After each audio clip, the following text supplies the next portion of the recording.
going on here? Ryan, Triathlon.com, and I'm doing a quick video talking about USAT Age Group Nationals in Milwaukee. I did it in 2021, it's going back in 2022, it's coming up here pretty shortly. So if you're seeing this video about lodging and my review of where I stayed, it might be come up a little bit short, a little bit quick to find your lodging and find affordable lodging. But I'm here to kind of help you out, give you a little insight into my experience. And I did AirBNB while I stayed there in Milwaukee in 2021 for the USAT Age Group Nationals. I did the Olympic and the sprint. Drove back home after the sprint.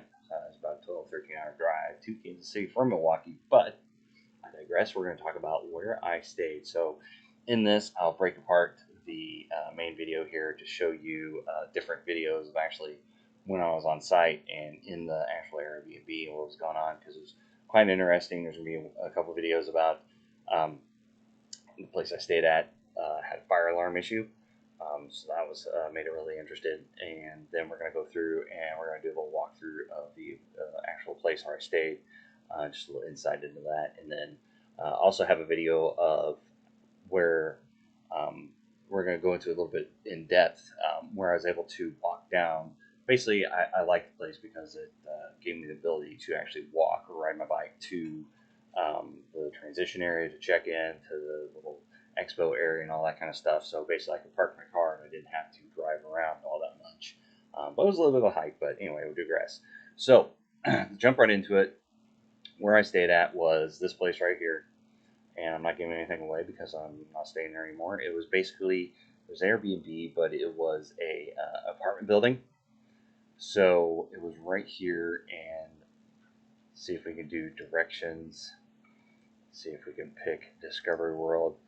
So it was about a 2 mile, and this little map is following a little trail system. So it was convenient. There was a trail system. All I had to do is go down a few roads and then hit the trail system, and I could get down there pretty quick. So 2 miles really wasn't that big of a deal. I think I used it for like a warm-up jog for a couple times, and I could ride my bike down to do check-in, that kind of thing. I rode my bike down. I believe we had to, I'm trying to remember. I think we had to drop our bikes off the night before and then do the race. They just didn't want a bunch of people running around. And then I walked down to the start for each day for the Olympic and the sprint distance. So that was convenient just to be able to walk and not have to drive my car, not have to worry about parking. And there's plenty of parking garages around where the race was happening at downtown. But basically it was kind of nice. I just parked my car and left. So it was by far, it was probably 4 times less than any kind of hotels. I mean, you could look at these little hotels or a little bit closer down to the main area here that, you could probably park and walk, but probably paying $400 or $500 a night, something ridiculous that I couldn't afford. So I went with the Airbnb, and it was cost effective. Fortunately, I think you can zoom in here. We can show there's a Walgreens. It's temporarily closed now, but it was open when I was down there. So there's a Walgreens, there's restaurants, and there's other places. I believe there's a CVS right here. So it's convenient. I drove, so I drove with my groceries and everything that I kind of needed. And anything that was cold, I need to get when I get there. I went to CVS. It's super expensive, but at the same time, it's convenient. Go over to someplace and get groceries and whatever, and not have to eat out every night. There were plenty of places to eat out, but I believe I went ahead and just ate, brought my food and ate there in the Airbnb, which it turned out it was a kind of an apartment, kind of a studio, 1-bedroom type of apartment, and had like a little kitchen area, and a full refrigerator. So it was convenient that I can basically microwave, fix my own breakfast, fix coffee, whatever, dinners, lunches, leave my stuff there. So it was super convenient in that regard that I didn't have to worry about, staying like a hotel sometimes. Sometimes you get a mini fridge, sometimes you don't. Sometimes you get a microwave, sometimes you don't. So I didn't have to worry about any of that situation where I'm going to have to eat out a lot or anything like that. So basically, when I got there, I just parked. There's parking along the street here, so I just parked on the street here. And basically, I could walk down to the Oak Leaf Trail system. It shows, let me see if it will show me walking. So walking is 1.5 miles, but you could do the walk down to the trail system. It is pretty convenient. You just walk down the road, you find the trail system, and then you're off and walking down. It was nice because it was shaded. It's in kind of a tree-lined area, and it's only 1.5 miles, so it really wasn't that big of a deal to walk down there and walk back. It was 3 miles total. It took a little bit of time, but as long as you planned it correctly, you only have to do one trip down to Expo to do check-in, Expo, and then maybe come drop off your bike or something later. Really wasn't that big of a deal. And race morning, 1.5 miles. It says 31 minutes, but 15, 20 minutes, and you're there. It's no big deal. It's a nice warm up. And the weather was nice. Luckily, it rained overnight, but luckily it did not rain when I was walking down either mornings to do the races. So I say that when I'm talking about this race, you got to be mindful.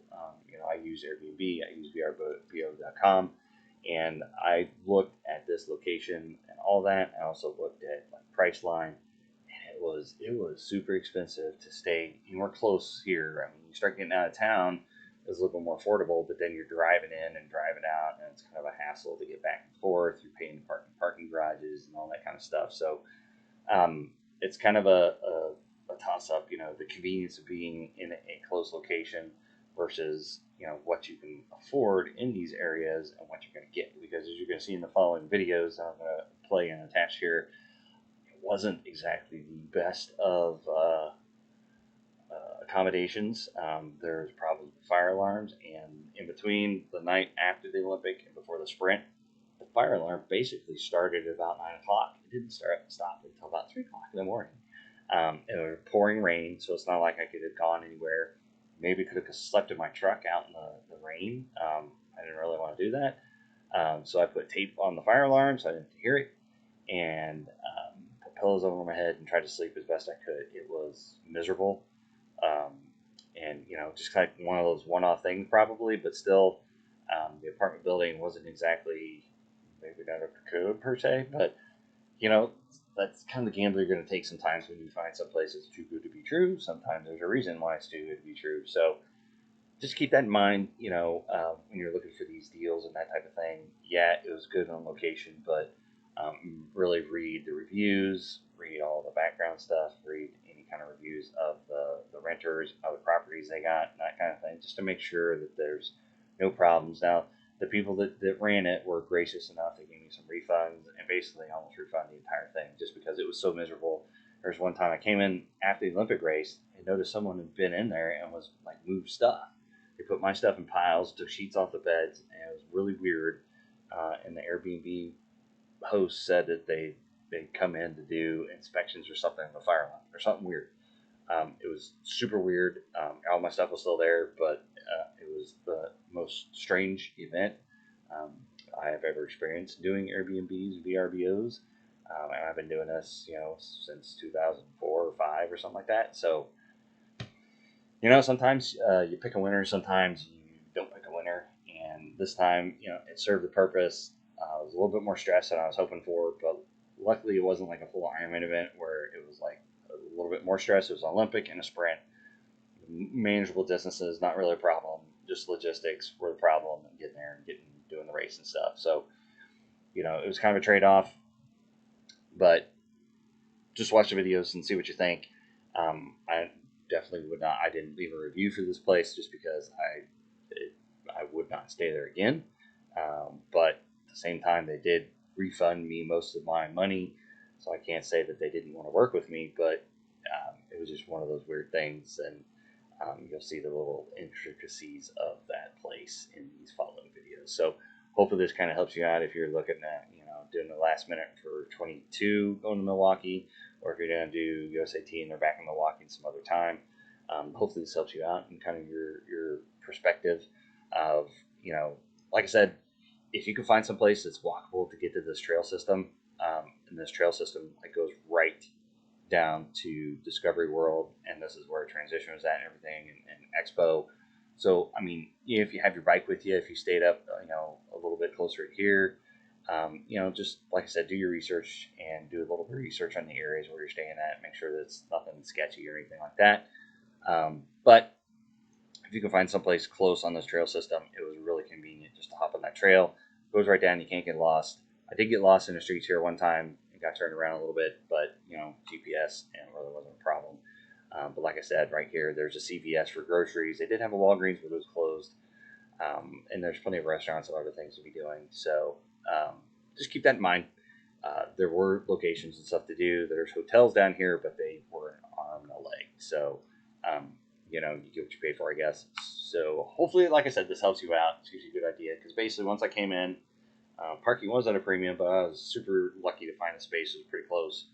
Basically parked my truck there the entire time and didn't have to leave until the morning of the sprint, where I drove down, parked in the parking garage, and then that's where I just loaded all my stuff and took off. So I didn't want to have to hike all my stuff back from the sprint race to my truck and then take off. Luckily, it was just across the street. There's plenty of parking garages and stuff. So you could stay out of town, you could drive in, and there's, like I said, plenty of parking garages and stuff to work with down here. So just keep that in mind. This 875 garage, I think, is where I parked at. They got all this stuff kind of blocked off, but they've got several different parking garages down here that if you wanted to use them, you could. It wouldn't be a big deal. So with that, I want to show you the videos that I did live on site. And if you have any questions, put them in the comments. If you like this video, give it a like on Facebook. Give it a like on YouTube. Give it a subscribe. Thumbs up, all that good stuff. Hit the notification button to see future videos on courses or tips or anything else coming out. And if you got anything you want me to help you with, put them in the comments. And I'd love to get you guys information out there to help you out. With that, happy training. Happy good luck on race day. Hey, what's going on? Ryan Falcon right there, Triathlon.com. Welcome to Lifestyles of the Rich and Famous. Actually, this is not the Lifestyles of the Rich and Famous. This is a little tour of the AirBNB that I found for USAT Nationals here in Milwaukee, Wisconsin. Now, the race is coming back. This is 2021. It's coming back to the same place in 2022. It's been in Milwaukee before, so stands to reason it'll probably come back. So I just wanted to share some tips and secrets about this AirBNB in particular.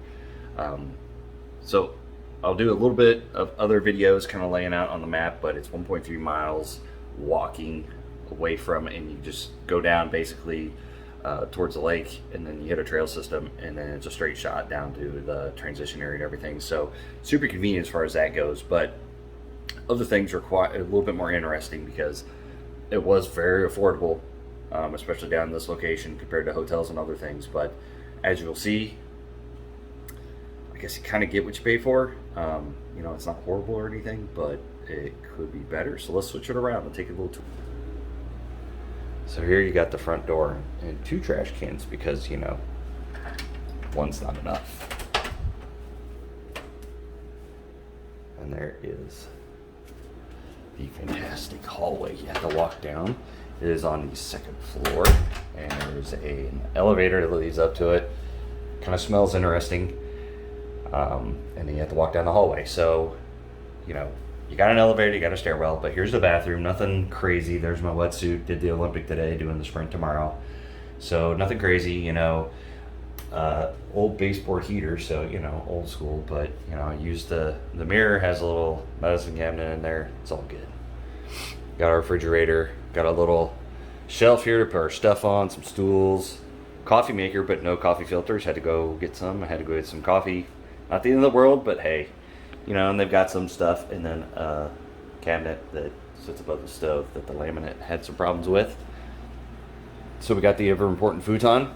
There's my clothes drying out. There's a closet. There's my pile of my dirty clothes. There's the bed, window, old school, I guess AC unit, and then the new school window AC unit. So that's good because when you're in Milwaukee in August, it is warm, it is humid. And they do have the TV, so there you go. And here's the issue, is you're subject to parking in the street, and my car is way down that way. Luckily, I was able to find a spot that's relatively close and wasn't the end of the world as far as walking, but I was able to park and walk. Interesting part is on check-in on Friday, I came back, and this room, I'll post pictures, was a mess. I guess maintenance came in and needed to inspect the fire alarms. So they took everything off the futon, threw it on the bed, took all the sheets and everything off the bed and threw it in a pile. And luckily all my stuff was still here. It was the weirdest thing ever. So I had to get a hold of the Airbnb host on that one to find out what was going on. I needed to call the cops if someone had been in here rifling through stuff. which they confirmed it was maintenance. Interesting. Then I'll post a video of the day after the Olympic. I come back and the fire alarm is blaring, and maintenance technicality. Everybody was sitting up front, no fire trucks. So it was interesting. It's been a trade-off. You know, it's not living the high life exactly, but it's convenient. There's a Walgreens and a CVS right down the street, so walking distance to the races and everything, and I could park and basically didn't need my car until I'm gonna drive over in the morning in the sprint and park in the parking garage so I can just load up and head out and head home. So just want to do a little tour, and again I'll do another quick little video kind of laying on the map where I was at and suggestions. You know, this was I think $65-70 a night compared to, you know, $125, or if you're looking now it's like $400 a night for a hotel that's anywhere near the race venue. So you know, it's some trade-offs. So you got to kind of, I guess, take the good, the fire alarms with the bad. So that's it for now. So check out the rest of the video about the AirBNB stay.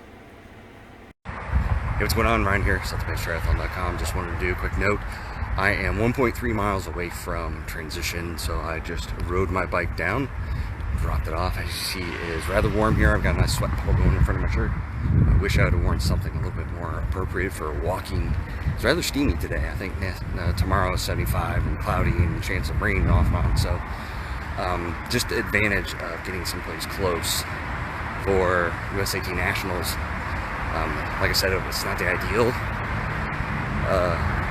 AirBNB, but walking back and forth, not having to mess with my car is actually kind of nice. So just keep that in your bonnet the next time you come out for, if you're going to come out to Milwaukee for age group nationals in 2022. Find someplace close you can walk. That's my tip of the day. So this is what you come back to your AirBNB sounding like, the USAT Nationals. When you get done doing the Olympic, tired, you're sweaty, you're gross, all you want to do is relax and take a shower, maybe take a nap. It ain't gonna happen. So yeah, was able to walk to everything and park my car. And I got lucky on a parking spot. I mean, it's bare bones. But yesterday I came back after check-in and they had pilfered through, you know, well, post photos, pushed everything around, and supposedly the maintenance came in and checked on the fire alarms.